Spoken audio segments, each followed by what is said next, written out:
agradecidos por esta oportunidade para que possamos aumentar a nossa sabedoria.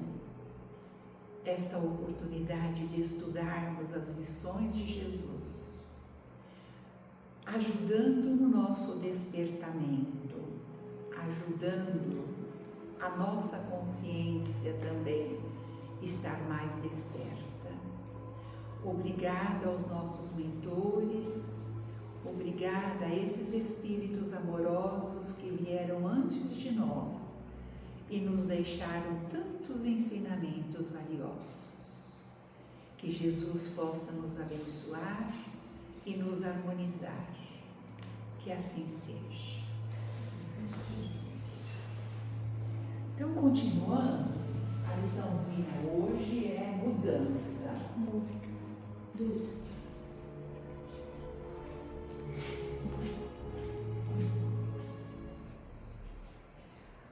Mudança. Então, é um trecho do Evangelho de Lucas, né? Capítulo 9, versículo 53.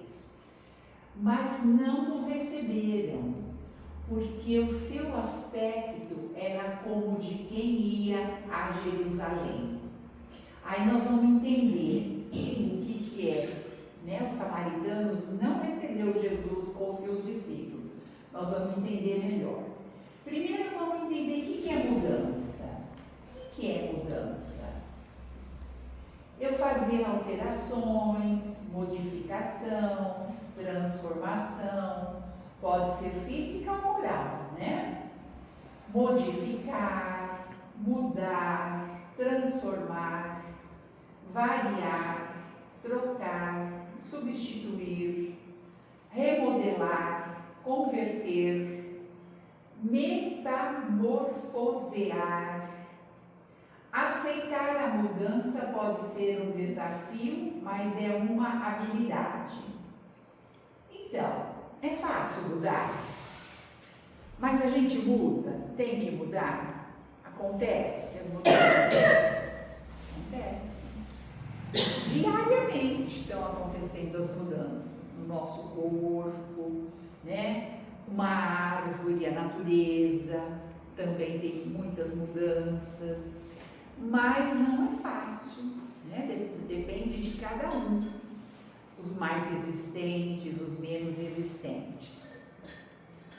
Então, aqui ó, o chefe está pedindo assim, quem quer mudança? Ó, todo mundo assim aprova, né, que tenha mudanças. Aí ele pergunta assim, quem quer mudar? Ó, ninguém quer mudar, cada um quer continuar no seu ritmo, né, nos seus velhos hábitos. Então é um pouco difícil de acertar, mas as mudanças vão acontecer, queiramos ou não, né? Aí, vamos lá. Ele tomou a firme decisão de partir para Jerusalém. É o comecinho da nossa lição. Então, Jesus ia ser a última viagem dele. Ele ia para Jerusalém para comemorar a Páscoa e depois ia ser a crucificação. E ele estava muito assim interessado em levar os discípulos, né, para Jerusalém, mas dois caminhos, podia ir por Samaria e podia ir pelo Rio Jordão. Ele manda os discípulos na frente para ir por Samaria, que era mais longe, mais perigoso, né? Porque ele queria esse contato com os samaritanos. Ele já fez de propósito.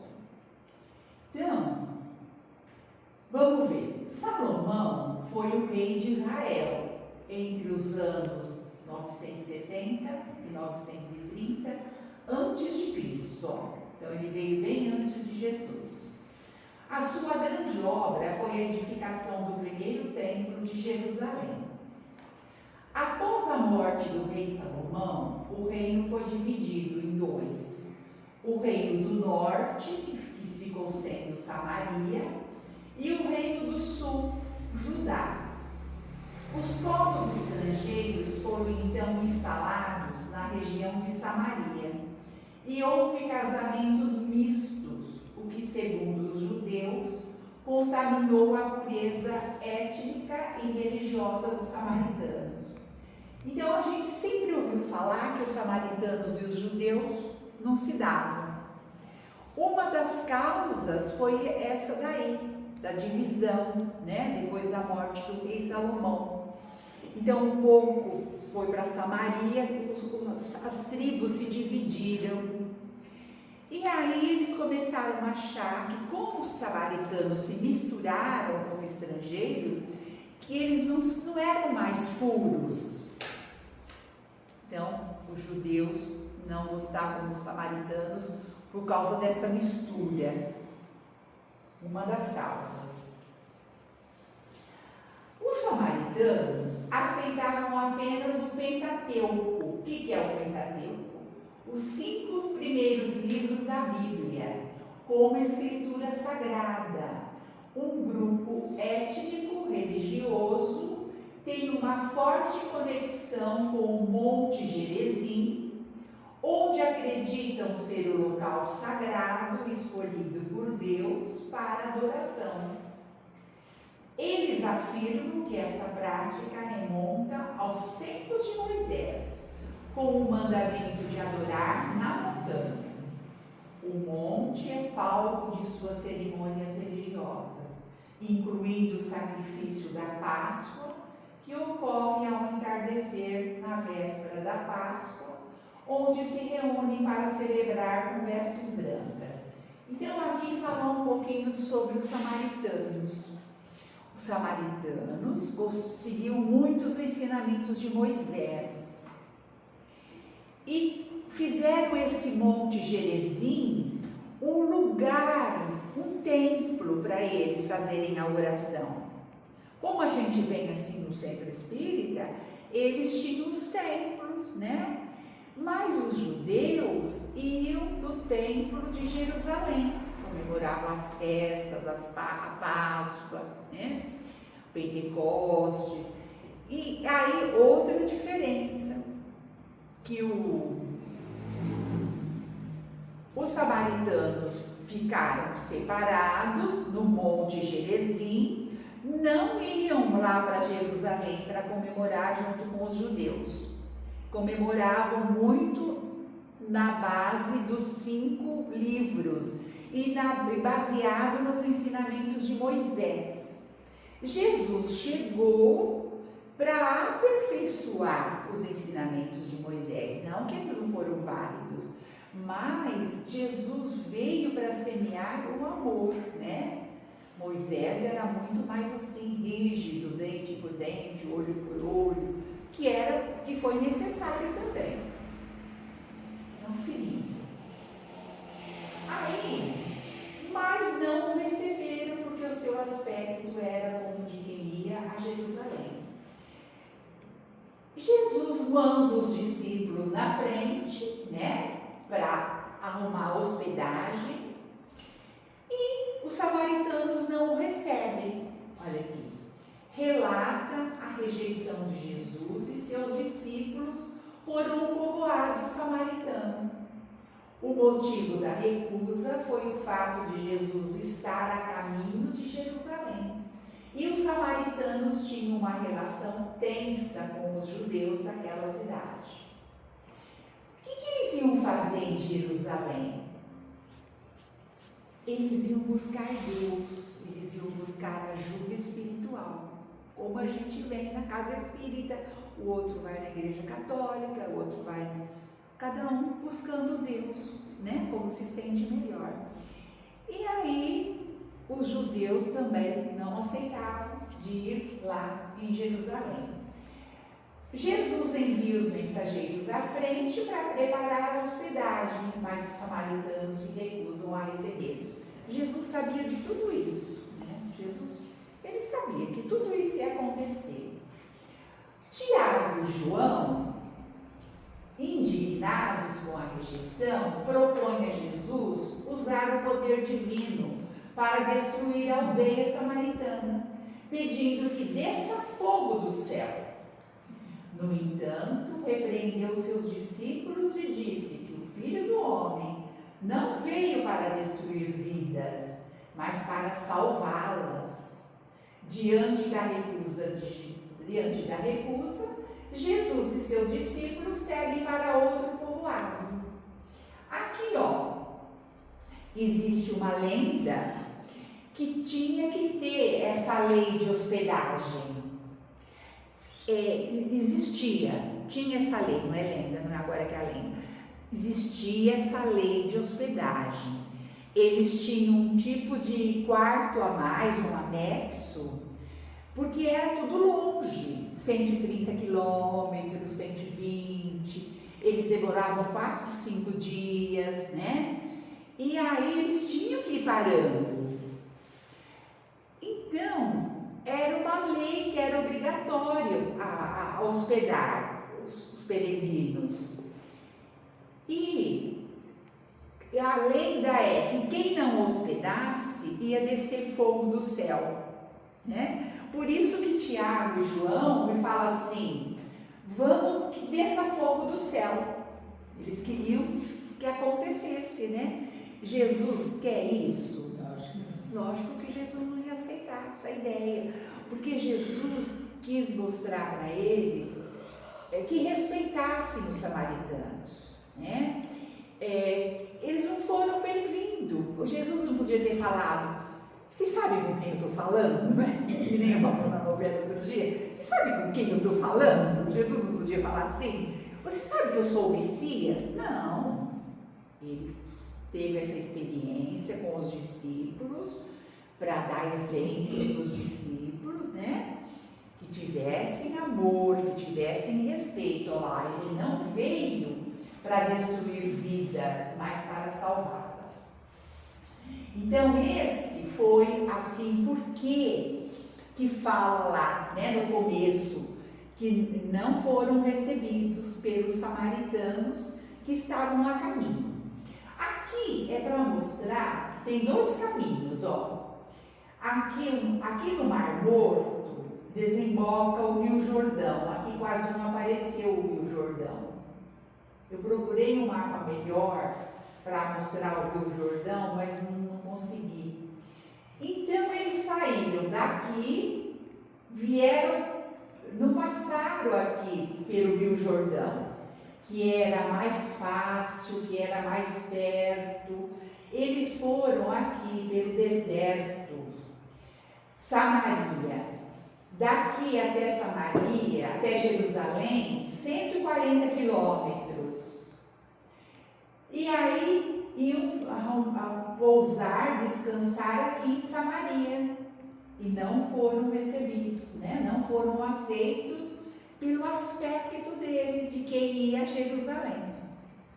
Então eles mudaram, foram buscar o descanso em outra aldeia, certo? Então aqui é o caminho que eles percorreram, Jesus já fez de propósito para passar por Samaria, por isso que ele escolheu esse caminho mais difícil. Agora então nós vamos entrar na lição. Digna de nota a presente passagem de Lucas, reparando os samaritanos que Jesus e os discípulos se dirigiam a Jerusalém, negaram-se a recebê-los. Identificaram-nos pelo aspecto. Isso aqui a gente não faz isso. A gente não julga as pessoas pelo aspecto, muitas vezes.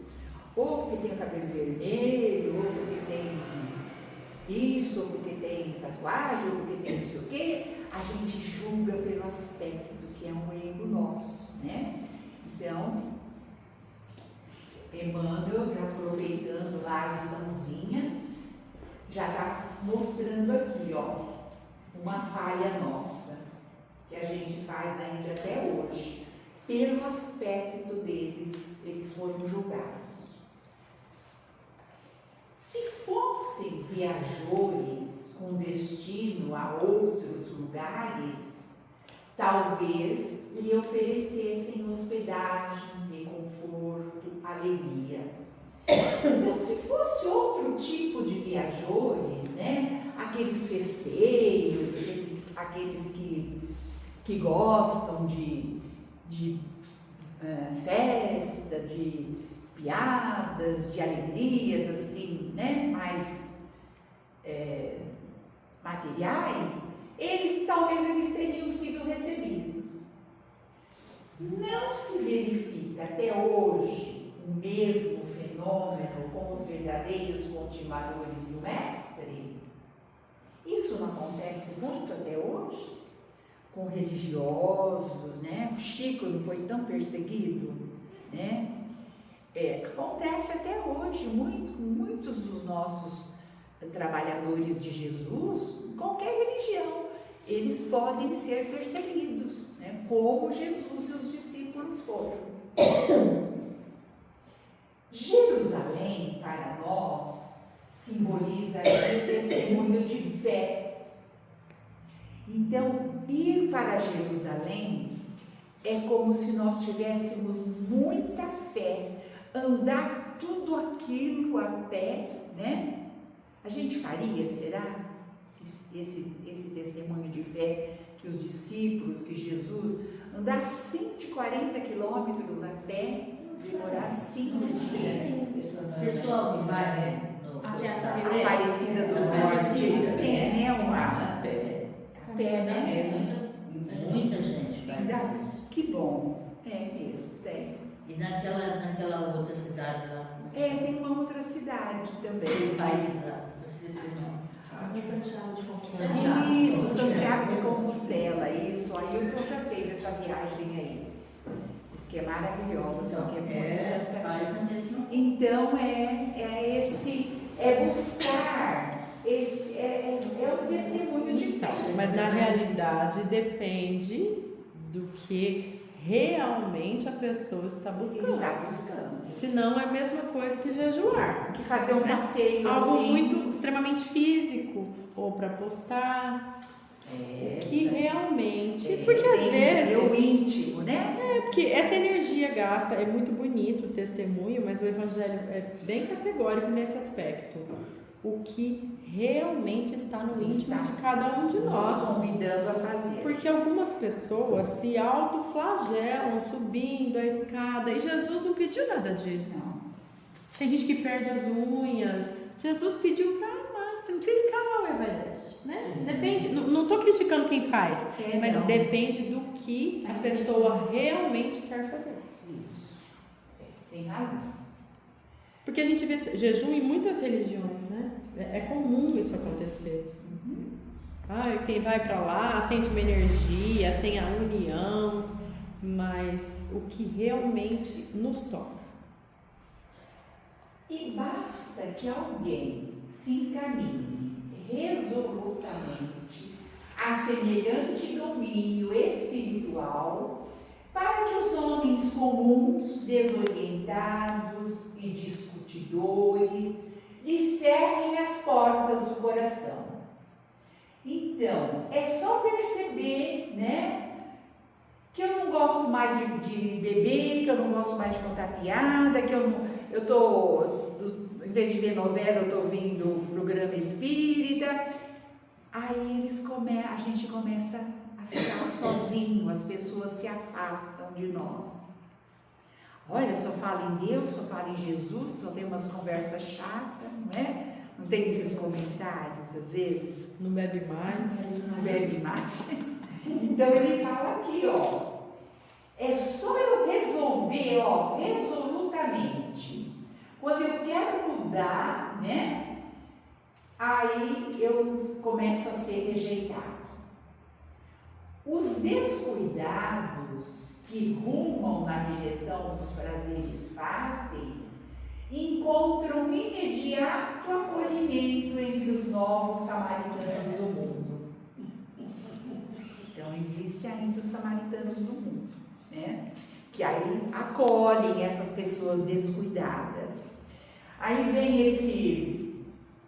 esse trechinho do Vida Feliz, pelo espírito de Joana de Ângeles, que ela fala assim, ó, os descuidados, né? Qualquer vício escraviza e mata.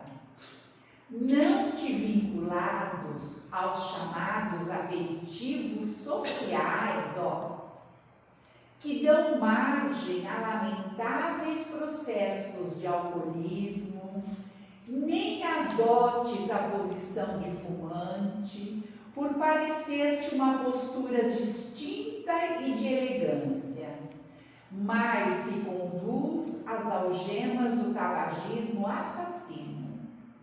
Jogo, sexo, gula, anedotário servil, para citar somente alguns, iniciam-se em pequenas doses. Então, tudo isso aqui eu começo devagar, né?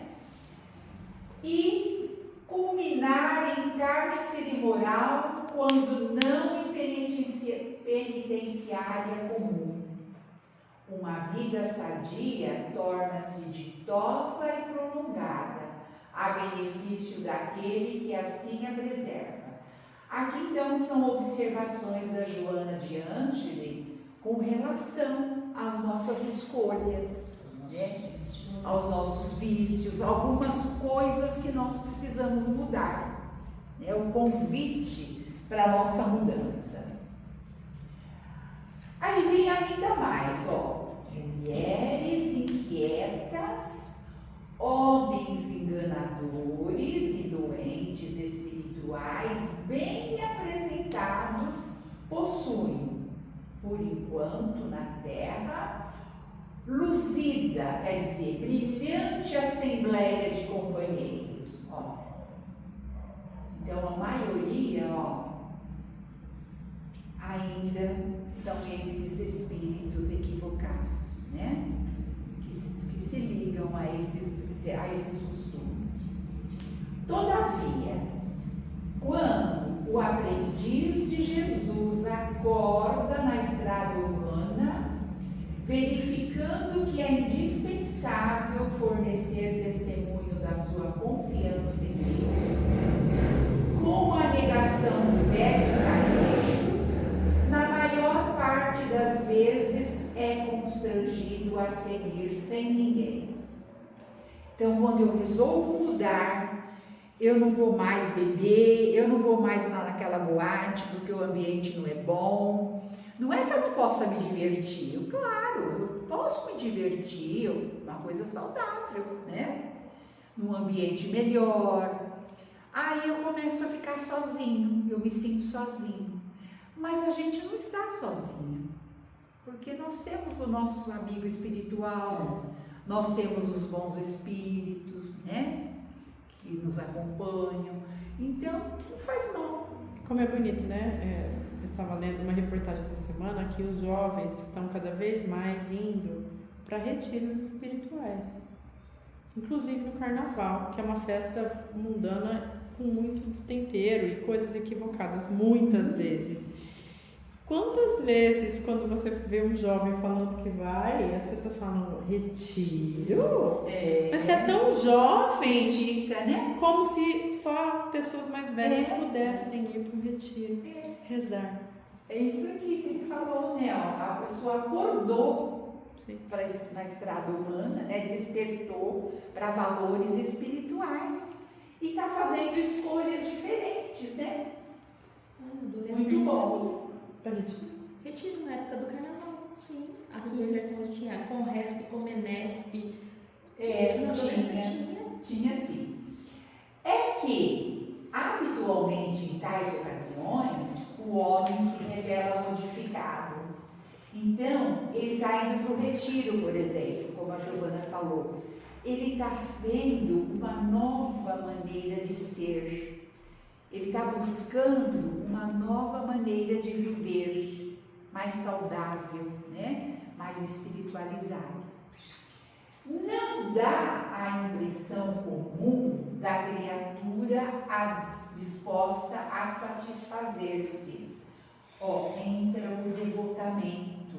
Então ele não começa só haver a necessidade dele, entra o devotamento. O que é o devotamento? Ele pensar no próximo, né? Ele ser útil, ele fazer o bem. Não importa a idade, né? Jovem, adulto, idoso. Então entra o devotamento. Ele não vai só satisfazer-se.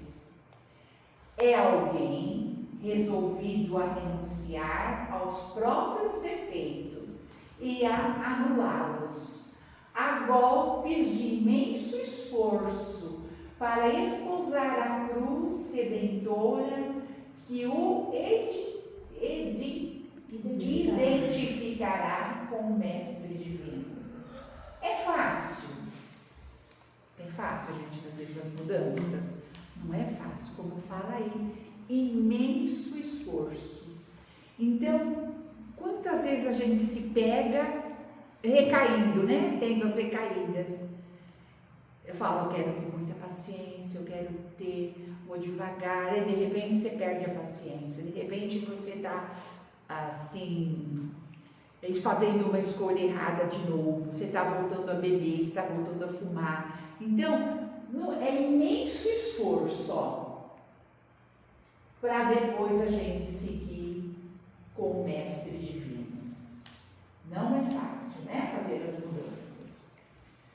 Por essa razão, mesmo portas adentro do lar, quase sempre não será plenamente reconhecido, ó, porque o seu aspecto sofreu metamorfose profunda.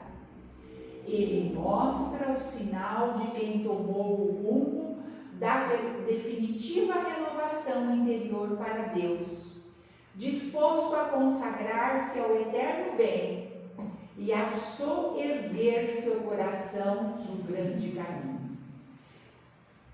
Metamorfose profunda é quando eu mudo, começo a mudar o meu íntimo.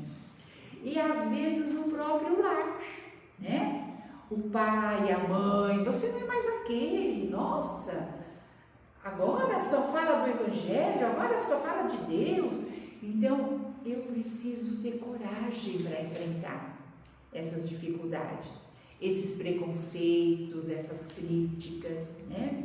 Eu preciso ter coragem, ser forte.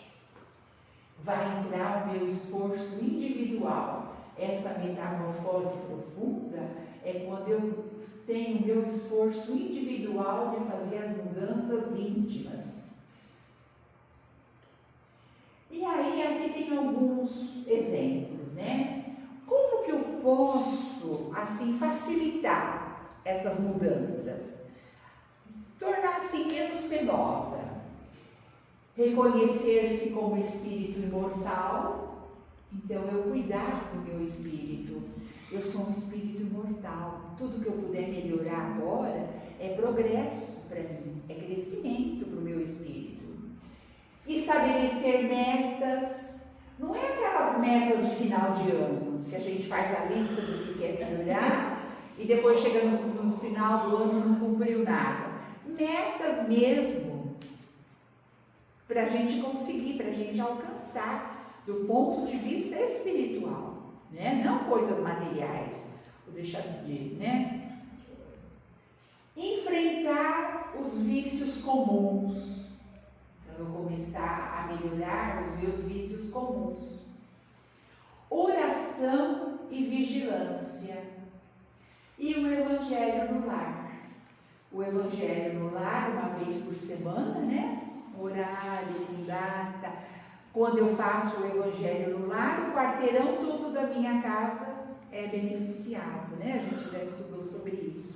Então, o Evangelho no lar, naquele mesmo horário, naquele mesmo dia, os mentores espirituais têm compromisso, eles nos visitam, eles vão até o nosso lar, certo? Então, aqui são algumas dicas. Aí eu preciso de esforço, de conciliação. Por que Jesus quis passar por Samaria? Porque Jesus sempre deu assim, quis mostrar que os samaritanos não são pessoas ruins. Lembra a parábola do bom samaritano, a parábola da mulher samaritana lá no poço de água? Então Jesus fazia sempre questão de reconciliar. Ele queria muito dar esse exemplo de reconciliação, que eles mudassem atitudes em relação aos samaritanos, sabe? O preconceito em relação a outro religioso, que ressalta o valor de uma religião. Então, olha, agora ele só anda com a Bíblia debaixo do braço, agora ele é evangélico. Então, esse preconceito também faz mal, né? Deixa, se ele está se sentindo bem, né? Tem uma história que visitavam uma cadeia, os presos faziam o evangelho, um grupo de trabalhadores do Deus e Caridade. Eles visitavam a cadeia, faziam o evangelho lá com os presos. Aí um dia um preso falou: eu vou sair daqui. Ai, que bom, né? Você vai sair. Então, eu vou para a igreja evangélica, já combinei lá com o pastor que eu vou para a igreja evangélica. Nossa, nós vemos aqui, fizeram tanto evangelho, né? Mas ele escolheu a igreja evangélica. E aí? Ele se sentiu bem na igreja evangélica? Por que esse preconceito, né? Então, talvez seja a igreja evangélica necessária para ele. Então, esse preconceito que a gente fala, às vezes, em alguma religião. E nos reformarmos, intimamente, a despeito de qualquer rejeição preconceituosa em relação à nossa fé religiosa, seja na intimidade do lar ou em sociedade. Quantas vezes a gente tinha vergonha de falar que era espírita, não tinha? Ou ainda tem gente que o padre não pode saber, que o padre Antônio falava na igreja: você que vai na casa espírita, ainda vem na missa, tarará. A gente não podia falar que era espírita, porque senão o padre, quando a gente ia na igreja, ele falava lá no microfone. Então eu falava: não, fui lá só uma vez, tal. Não, vamos assumir, eu sou espírita. Eu sou espírita, não faz mal que tem preconceito contra a minha religião. E também não vou falar, vem para a doutrina espírita que é a melhor. Quando eu fui para Dubai, na época, pedia-se visto, hoje não mais. E aí, tinha no relatório lá, religião. E eu coloquei. Espírita. Na hora que eu entrei, não é impressão digital, era íris do olho. Aí ele fez o exame da íris, aí ele falou assim: o que é isso da sua religião? Eles não sabiam. Não conhecem. Não conheciam. Porque as pessoas muitas vezes não assumem a religião. Então, não importa o preconceito, não importa o que estão falando de mim, eu tenho que fazer as minhas mudanças, eu tenho que assumir. Outro dia eu, não sei se vocês veem no meu Facebook, eu coloquei trecho. Eu não vi. Um recado assim: sou espírita e a minha religião fala sobre Jesus, caridade e fé. Várias pessoas colocaram positivo, a maioria não. A maioria não, você vê, é preconceito. Ainda existe. Aqui, em relação à nossa fé religiosa, ou no lar, ou na sociedade, a gente tem que assumir. Somos, eu me sinto bem lá, e cada um vai, né, respeitar aquele que não vem na minha religião também. Às vezes o espírita, quando encerra em cultos ecumênicos, fala o quê? Amém. Se falar assim seja, assim, por que você falou assim seja? Que é só uma maneira de O significado é o mesmo. Todos nós, eu acho, começamos na igreja católica, né? Sim. Nós íamos Fizemos a primeira a igreja comunhão. católica, né? A nossa mãe fazia isso. E a minha mãe fazia aqueles vestidos bonitos, né? aqueles vestidos brancos, meu vestido todo cheio de babadinho e não tinha manga. E tinha que ter manga. A dona Joaninha foi lá, pôs um véu encardido em mim, para cobrir meus braços. Minha mãe ficou bravíssima com ela. Não fazia primeira comunhão. Não podia mostrar o braço? Não, tinha que ser de manga. Primeira comunhão. E aí era a Cida Pelar, lembra da Cida Pelar? A mãe da Tuca. Ela costurava muito bem. A mãe mandou fazer meu vestido todo cheio de babadinho, lindo. E não fez manga. A dona Angelinha, e eu não sabia, não entendia. A dona Angelinha foi lá, me cobriu com aquele véu. E depois a minha mãe foi lá, ficou brava, jogou. E tirou o véu. foto daquele jeito. Mulher nojenta, mulher. Imagina, o que tem a ver? Olha, não podia estar de braço de fora. Saiu na foto. Saiu na foto. Na foto eu saí sem o véu. Eu tenho só o véu. Olha, umas coisas bobas, né? Graças a Deus está mais evoluído, né? Então é isso, acho que nós acabamos aqui, ó. Então tá, falta esse daqui, ó. Já estamos nesse caminho da renovação, cada um vai pensar, né? Onde precisa se renovar, onde precisa fazer as mudanças. Se precisa ir pelo caminho da Samaria, o caminho mais difícil, ou se pode ir pelo caminho mais suave, né? E aí fala assim, ó, se ainda não combates contigo mesmo, dia virá em que serás chamado a semelhante serviço. Lembra-te, meu irmão, de que nem mesmo Paulo, agraciado pela visita pessoal de Jesus, conseguiu escapar, né? Que a Ana Paula ainda falou do Paulo. Então, Paulo, que foi um perseguidor, né? Santo Agostinho também foi um namorador, deu trabalho para Santa Mônica, depois ele se modificou. Maria de Magdala. Então, quantas pessoas nós temos o exemplo de renovação, né? De mudança para melhor. Porque toda mudança é sofrimento, né? Toda mudança é sofrimento. Precisa ter coragem, né? Ter vontade. Ter meta, como falou, ter meta, ter coragem. Certo? Alguma coisa mais vocês querem falar?